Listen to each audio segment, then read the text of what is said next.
멋진 오빠 오셨네요. 서레인에 온 것을 환영해요. 제가 준비한 사연 재밌게 들어주시고 구독과 좋아요도 꼭 부탁드려요. 해주실 거죠? 안녕하세요. 저는 지금 장모님과 내연관계입니다. 이렇게 된 지는 3년 정도 되었고 아내도 그리고 장모님도 사랑하고 있습니다.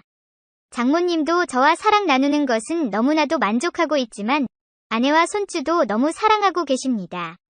우리의 관계가 남들이 보기에는 천벌받을 행동일 수도 있지만 장모님과 저는 이런 은밀한 관계를 즐기고 있습니다. 저의 장모님의 러브스토리 사연 보냅니다. 아내를 만난 건 30살 때였습니다. 그동안 여러 명 만나봤었고 아내를 만나기 바로 직전 여자친구와는 정말 결혼까지 생각했습니다. 많이 벌지는 못해도 지방의 아파트 전셋값 정도는 모아놨었는데 여자 쪽에서는 아파트 매매 및 공동명의를 계속 주장했고 저는 그녀와 파혼을 하고 말았습니다. 제 나이치고는 그렇게 못 모은 것도 아니었는데 돈 때문에 파혼까지 하다 보니 여자를 만날 생각이 없었습니다. 몇 개월간 다른 여자를 만날 생각도 없었고 혼자 있는 시간이 많아지자 근처 카페에 곧잘 가고는 했습니다. 어렸을 때부터 소설을 좋아해서 그 당시는 주말에 카페에서 커피 한잔 하면서 소설책을 보고 오는 게 유일한 낙이었습니다. 그렇게 몇 개월 지났을까 어떻게 보면 단골이었던 저에게 카페에서 일하던 아내가 말을 걸어오기 시작했습니다. 아내는 20대 초반이었고 저 같은 아저씨가 말을 거는 것도 좀 미안해서 인사와 주문만 했었는데 아내가 먼저 말을 걸어올지는 몰랐습니다. 아내는 그때 제가 읽던 소설에 대해 물어보았습니다. 자신도 소설책을 좋아한다며 말을 시작했고 서로 좋아하는 소설이나 작가에 대해 말을 나눴습니다. 그날은 토요일인데도 희한하게 손님들이 없어서 아내와 오랫동안 소설에 대해 이야기를 했습니다. 어린 나이에도 책도 많이 읽고 생각도 깊은 걸 느낄 수 있었습니다. 몇 주 뒤 서점에 들러 읽은 책을 사다가 아내 생각이 나서 한 권 더 샀습니다. 토요일에 카페에 갔을 때 그녀에게 책을 선물했고 그녀는 너무나 기뻐하더군요. 그날은 카페가 바빠서 많은 얘기를 나누지 못했고 저는 커피 한 잔을 마시며 책을 읽다 집으로 왔습니다. 주말에 일정이 있어서 한동안 카페를 찾지 못했고 몇 주가 지난 뒤 카페를 찾았습니다. 아내는 저를 보더니 환한 미소를 지은 다음에 약간 뾰로통한 표정을 짓더라고요. 약간 어색한 분위기가 흘렀고 저는 평소처럼 아메리카노 한 잔을 시키고 소설책을 읽고 카페를 나서려고 아내에게 인사를 했습니다. 아내는 서둘러 저를 붙잡더니 소설책 한 권을 선물해 주더군요. 카페에 있을 동안 저에게 눈길 한번 제대로 주지 않던 아내였는데 갑자기 선물을 주니 놀라웠습니다. 집에 와서 아내가 준 소설책을 펼쳐보니 편지지가 있었고 편지를 읽어보니 저를 좋아하는 것 같다며 오늘 가게 마감 시간에 맞춰서 데이트하자고 하더군요. 아내의 외모가 제 스타일은 아니었지만 생각도 깊고 웃는 미소도 예쁘고 게다가 어리기까지 한데 저를 좋아한다니 몇 번 만나보는 게 좋을 것 같았습니다. 마감 시간에 맞춰서 아내를 데리러 갔고 저를 본 아내는 너무나도 기뻐하며 제 팔짱을 끼고 고기 사달라고 졸랐습니다. 아내는 20대 초반답게 밝고 발랄했고 우리는 삼겹살에 소주를 마시며 많은 얘기를 했습니다. 그렇게 얘기를 하며 술을 마시다 보니 우리 둘 다 취했고 제 자취방에서 2차 후에 자연스레 끝까지 가게 되었습니다. 아내는 제가 처음은 아니었지만 어린 나이에 맞게 탱탱한 맛이 있었습니다. 그렇게 저희는 사귀게 되었고 아내는 매일 마감 후 저희 집에 들러서 저랑 관계 후 집으로 돌아갔습니다. 아내가 어려 탄력이 쫄깃쫄깃하기는 했지만 스킬이 전혀 없었습니다. 약간 목석 같은 느낌이었습니다. 몇 개월 동안 사랑을 나누면서 여러 가지 자세를 시도해보았지만 아내는 학습 능력이 떨어졌습니다. 저도 결혼을 할 나이이고 결혼 생활에서 제일 중요한 게 성격과 속궁합이라고 생각한 저는 이제는 아내를 놔줘야 할 것 같았습니다. 마지막으로 격렬한 관계를 한 후 다음날 연락해서 헤어지자고 했습니다. 아내는 수십 통 연락을 하고 집 앞까지 찾아왔지만 저는 모든 연락을 씹고 문도 열어주지 않았습니다. 아내도 이별을 받아들인 듯 더 이상 찾아오거나 연락이 없었고 그렇게 몇 달이 지났습니다. 몇 달 후 퇴근 후 집으로 돌아왔는데 집 앞에 아내와 40대 초반으로 보이는 여성분이 있었습니다. 그녀는 저를 보자마자 제 따귀를 때렸고 아내는 울고불며 그녀를 말렸습니다. 그녀는 자신 딸 임신시켜놓고 뻔뻔하게 잠수를 타는 거냐며 저를 몰아세웠고, 저는 임신이라는 말에 놀라 아무것도 할 수 없었습니다. 근처 카페로 자리를 옮겼고, 그녀는 앞으로 어떻게 할 것인지 따지듯 물었습니다. 아내의 성격상 거짓말은 못해서 제 애가 확실하였고, 저는 그 와중에도 저를 걱정하며 울고 있는 아내를 보고 아내와 아이를 책임져야겠다는 생각을 했습니다. 그렇게 아내와 결혼을 했습니다. 아내와 연애 때 서로의 가족에 대해서는 얘기를 많이 나눈 적이 없었기 때문에 결혼 준비를 하면서 하나씩 알게 되었습니다. 아내의 부모님은 고등학교 때 아이를 갖고 20살이 되자마자 아내를 낳았다고 했습니다. 그래서 장모님이 40대 초반으로 젊은 것이 이해가 되었습니다. 어렸을 때 자신을 낳고도 부모님들은 열심히 돈도 벌고 자신을 키웠는데 몇 년 전에 아버지가 암으로 돌아가셨다고 했습니다. 혼자 돈 버는 어머니에게 미안해서 대학교 진학을 포기하고 아르바이트를 하면서 생계에 보탬을 주고 있었다고 했습니다. 아내는 가진 게 없는데 결혼을 하는 본인이 미안하다며 항상 저를 걱정해 주었고, 제가 모아놓은 돈으로 자그마한 전셋집에서 결혼 생활을 시작했습니다. 아내는 저를 쏙 빼닮은 아들을 낳았고, 그런 아내가 너무나도 고마웠습니다. 아들이 돌쯤 되었을 때 저도 아내도 아직 젊기에 관계 생각이 나기 시작했고, 그동안 거의 2년간 못했던 저는 큰 기대를 갖고 아내와 관계를 했습니다. 간만에 아내를 아느니 좋기는 했지만, 아내는 역시 목석처럼 뻣뻣했습니다. 이제 부부이기도 하니깐 관계에서 궁합을 위해 노력하자고 하며, 영상을 같이 보면서 이렇게도 해보고 저렇게도 해보았는데 별 소용이 없었습니다. 아내는 영상의 여성들처럼 저에게 해주려고 노력했지만 전혀 기분이 좋지 않았습니다. 아내를 만나기 전 몇 명의 여성과 관계를 가져봤지만 아내처럼 재미가 없는 경우는 처음이었습니다. 연애 초기에는 어린 맛에 좋았다지만 그것도 잠시뿐. 아내와의 관계는 그냥 노동에 가깝다는 생각이 들었습니다. 그냥 제 손으로 스스로 위로를 하는 것이 몇십 배는 좋았습니다. 그러다 보니 아내와의 관계 횟수는 줄어들었고 한 달에 한두 번 정도 의무적으로 하는 관계가 되었습니다.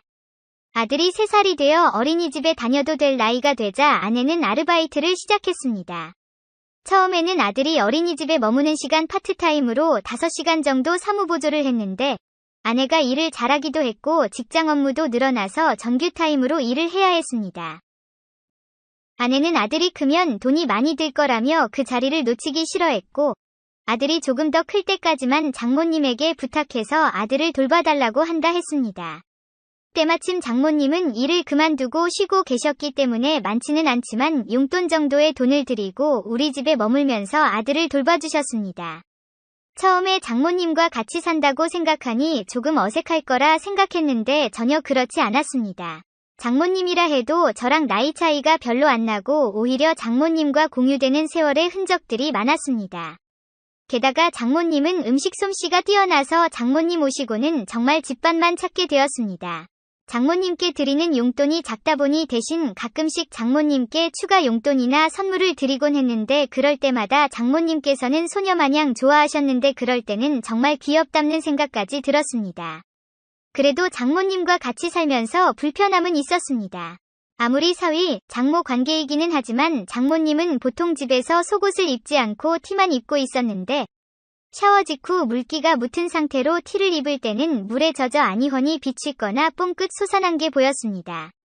아내는 마르고 볼륨이 없는 몸인데 장모님은 약간 통통하고 그래서인지 가슴과 엉덩이가 매우 도드라진 몸이었습니다. 장모님의 그런 모습을 볼 때면 저도 모르게 딱딱하게 일어서고는 했습니다. 장모님은 웃을 때 옆 사람에게 스킨십을 하는 타입이었는데 샤워 직후 그런 모습으로 제 팔에 가슴을 대고 웃을 때며 정말 미치는 줄 알았습니다. 그러다 어느 날이었습니다. 아내가 아들과 함께하는 언니네 집에 가서 그 아들이랑 같이 놀다 자고 온다고 했습니다. 그리고 그날 장모님도 친구들 모임에 나가서 조금 늦는다고 했습니다. 오랜만에 집에 혼자 있으니 너무나도 좋았습니다. 집에 아무도 없으니 영화를 보면서 맥주를 몇 캔 했습니다. 영화에서 배드신이 나왔는데 술 기운에 저도 흥분이 되었고 아내도 안 들어오고 장모님이 들어오기로 한 시간이 아직 남아서 스스로 위로를 하기로 했습니다. 평소에는 화장실에서 핸드폰 무음 상태로 영상을 보면서 했는데 아무도 없으니 오랜만에 컴퓨터 큰 화면으로 생생한 오디오를 보면서 하고 싶었습니다. 휴지를 준비하고 컴퓨터 의자에 앉아서 헤드폰을 끼고 영상을 보면서 조금씩 손을 움직이기 시작했습니다. 어두운 방 안에서 모니터 화면과 헤드폰의 생생한 음향으로 영상을 보니 오랜만에 짜릿한 느낌이 들었습니다.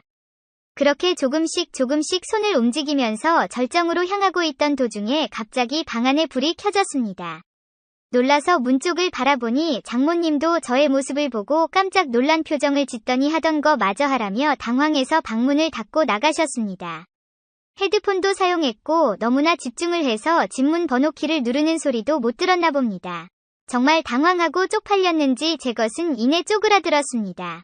창피함에 나가지도 못하고 침대에 누워있는데 장모님이 문을 노크하더니 술 한잔 하자고 했습니다. 장모님은 술이 좀 취해 있었고 방금 씻고 나왔는지 촉촉이 젖은 머리칼이었고 속옷을 입지 않은 티로 드러나는 몸매가 보였습니다. 장모님은 저에게 술 한잔 따라주며 아까 그 상황에 대해서 얘기를 하지 않고 오늘 친구들과의 모임 등 일부러 제가 부끄럽지 않게 이야기를 이끌어 주었습니다. 그렇게 간만에 장모님과 둘이 술을 한잔 하다 보니 장모님도 저도 조금씩 취하게 되었습니다. 장모님도 이제는 많이 취했는지 아까 그 상황에 대해서 이야기를 하기 시작했습니다. 장모님은 아까 그건 절대 부끄러워하지 말고 그것 때문에 자기와 껄끄러워지지 않았으면 한다고 농담으로 우리 사위 정말 크다며 딸이 결혼 잘한 것 같다며 웃으시더군요. 그러면서 자기가 있어서 아내와 사랑을 자주 못 나누는 것 같아서 미안하다며 가끔씩 친구네 집에서 자기도 하고 나가서 늦게 들어오기도 할 거고 아니 자기가 있어도 자기는 상관없으니 아내와 사랑을 적극적으로 나누라고 말씀하셨습니다. 저는 취해서 그랬는지 아니면 저를 많이 배려해주는 장모님이 친한 누나같이 느껴졌고 제 속마음을 이야기하기 시작했습니다. 아내와는 연애 시절부터 속궁합이 좋지 않았고 그러다가 아들이 생겼다는 거, 출산 후 다시 사랑을 나누기 시작했지만 아내와의 관계가 맞지 않다는 것. 아내가 저를 정말 사랑해주는 건 알지만 이렇게 평생 살기는 힘들지 않을까 하는 속얘기까지 했습니다. 취했는지 저도 모르게 눈물을 흘렸고 장모님은 제 마음을 알겠다며 제 어깨에 손을 올리고 등을 다독거려줬습니다. 한동안 그렇게 울다 있었는데 입술이 따뜻해지는 것을 느꼈습니다. 정신을 차려보니 장모님이 저에게 키스를 하기 시작했고 저를 리드하면서 침대로 이끌었습니다. 저는 술에 취해 그리고 장모님의 기술에 취해 꾸민 듯한 그 상황을 즐겼고 평생에 처음으로 느끼는 열정적인 관계를 했습니다. 장모님과 처음 관계를 한 후 둘 다 땀으로 번벅인 된 채 옆에 누웠습니다. 당황해하는 제 귀에 대고 장모님은 속삭이기 시작했습니다. 관계의 모자람은 앞으로 자기가 채워줄 테니 아내와 아들이랑 행복한 가정 평생 이어가라고 했습니다. 그렇게 속삭이면서 부끄러운 듯 웃는데 저는 다시 흥분되는 것을 느꼈고 이번에는 제가 리드를 하기 시작했습니다. 장모님이 아직 젊기도 해서 탄탄하기도 했지만 연륜이 있어서 그런지 정말 스킬이 장난이 아니었습니다. 그동안 영상에서 보던 자세를 하나하나씩 하는데 그 자세 때마다 장모님은 정말 엄청난 스킬을 보여주었고 저는 극도의 쾌감을 맛보았습니다. 두 번째 사랑 후 저는 장모님을 안고 잠이 들었고 중간중간에 잠에서 깰 때마다 장모님과 하다 자고 깨고 사랑하고 자다를 반복했습니다. 장모님과의 첫날 밤 몇 번을 했는지 정확히 기억은 나지 않지만 적어도 7번은 한 것 같네요. 다음날 아내에게 언제 오냐며 퇴근해서 알아낸 뒤 아내가 돌아오기 30분 전까지도 계속 사랑을 나누었습니다. 그 뒤로 장모님만 보면 일어서기 시작했고 장모님을 다시 안아보고 싶었습니다. 평일 저녁에는 아내가 거의 같이 있었기 때문에 주말에 아이와 키즈 카페를 가거나 다른 집에 놀러 갈 때는 항상 장모님과 관계를 했습니다. 그러다 보니 감질맛이 나기 시작했고 평일에는 가끔 반차를 써서 아내와 아들이 돌아오기 전에 하기도 하고 출근한 것처럼 아침에 나갔다가 아내가 출근을 하고 아들을 등원시킨 후에 장모님과 사랑을 나누기도 했습니다. 장모님도 저와의 하는 게 좋다며 제가 휴가를 쓰거나 저와 단둘이 집에 있는 시간만을 기다리는 듯 합니다. 장모님이나 제가 정말 못 참는 날에는 아내가 잠이 들었을 때 몰래 장모님 방에 가서 한 적도 있습니다. 아내가 깰까봐 소리도 내지 못하고 하니깐 스릴도 있고 더 흥분이 되기도 했습니다. 그러다 한 번은 아내에게 걸릴 뻔했는데 다행히 아내는 눈치채지 못했고 그 이후에 아내가 있을 때는 안 하는 걸로 합의를 봤습니다. 장모님은 저와 하는 게 자기도 너무 좋고 자기처럼 나이가 많은 사람이랑 해주는 것도 고맙다며 하지만 우리는 욕정 채우는 사이로 지내고 사랑은 하면 안 된다고 선을 긋습니다. 자기가 딸이 못해주는 부분을 만족시켜줄 테니 아내와의 사랑은 변치 말고 오래오래 행복한 가정생활을 하라고 합니다.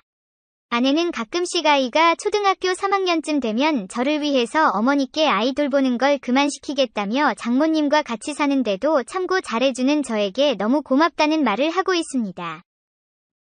저는 그럴 때마다 당신의 부모님이 내 부모님이니 평생 같이 살아도 괜찮다고 오히려 장모님과 같이 살다 보니 우리 관계도 더 좋아진 것 같다고 아내의 생각을 무마시키려고 노력하고 있습니다. 그러면서 아내가 딴 생각 못하도록 때로는 장모님이 소리를 듣고 흥분하도록 가끔씩 아내와 격렬하게 관계할 때도 있습니다. 아내는 침대에서 소리가 큰 편인데 아내의 소리를 들으니 기분도 좋고 그 소리를 듣고 혼자 하고 있을 장모님을 생각하니 2배로 흥이 오르더군요. 장모님과 하기 전날 아내와 하면서 소리를 듣게 한 날에는 장모님은 내색은 아니지만 평소보다 저에게 적극적으로 달겨드는 걸 느낄 수 있습니다. 아내의 탱탱한 맛, 장모님의 성숙한 맛. 저는 중국집의 짬짜면처럼 2가지 맛을 매번 맛보고 있습니다. 저와 같은 이런 경우가 흔치는 않겠지만 그래도 몇 분은 이런 경험을 하고 있는 분들도 있을 거라고 생각합니다. 저도 비디오에만 나오는 상황이 저에게 찾아오니 너무나도 기쁩니다. 장모님이 나이가 너무 들거나 아내가 관계 스킬이 늘기 전까지는 매번 아내와 장모님과 하려고 합니다. 제 체력이 받쳐주는 그날까지는 말이에요.